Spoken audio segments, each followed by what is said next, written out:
बिस्मिल्लाहिर्रहमानिर्रहीम।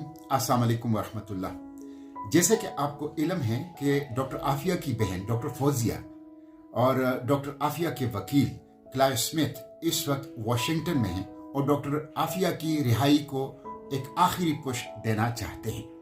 मैंने भी उनके साथ इस दौरे पे जाना था, लेकिन अमेरिका की प्रेजेंट डिपार्टमेंट ने इजाज़त नहीं दी, इसलिए इन वक्त पर मैं इस वफद से रह गया। अभी डॉक्टर फौजिया ने वाशिंगटन से राब्ता करके मुझे केस की पेशरफ्त से आगाह किया है और एक अहम पैगाम दिया है।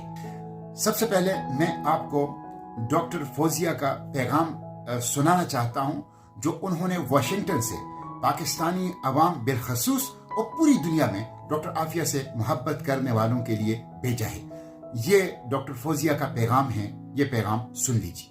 अस्सलाम वालेकुम एवरीबॉडी। बहुत बहुत बहुत सारी दुआ करो, बहुत सारी, इतनी कि जिंदगी में शायद ना की हो। सबसे कहो ख़त्म कराओ, जहाँ भी हो सकते हैं कुरान को पकड़ो। सब लोग प्लीज घर पे भी ख़त्म का अरेंजमेंट करा लें और खुद भी पढ़ें। दूसरी बात यह कि इस वक्त सिर्फ 30 घंटे बाकी है और अगरचे हुकूमत पाकिस्तान ने डॉक्टर आफिया की रिहाई की केस को नाकाम बनाने के लिए कोई कसर नहीं छोड़ी और उसके सबूत जो हैं वो इस्लामाबाद हाई कोर्ट के जज के ऑर्डर्स हैं और अमेरिका वाशिंगटन के अंदर जो पाकिस्तानी सफीर है उनकी अदम फालियत है और किसी एक मीटिंग में भी शिरकत ना करना है और भी बहुत सी चीजें हैं। लेकिन एक थोड़ी सी उम्मीद पैदा हो गई है। आइंदा 30 घंटों के लिए एक खिड़की खुल गई है, एक छोटा सा रोशनदान खुल गया है।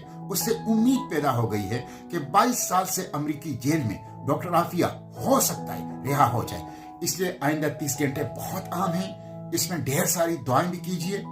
ये जो एक पिक्चर में आपको स्क्रीन पे नजर आ रहा है, इस पिक्चर को अपनी प्रोफाइल के ऊपर लगा दीजिए, अपने स्टेटस के ऊपर लगा दीजिए और उसके साथ साथ सोशल मीडिया में डॉक्टर आफिया की रिहाई की आवाज उठाइए और पिटीशन के ऊपर भी दस्तखत करते जाइए पिटीशन के ऊपर भी।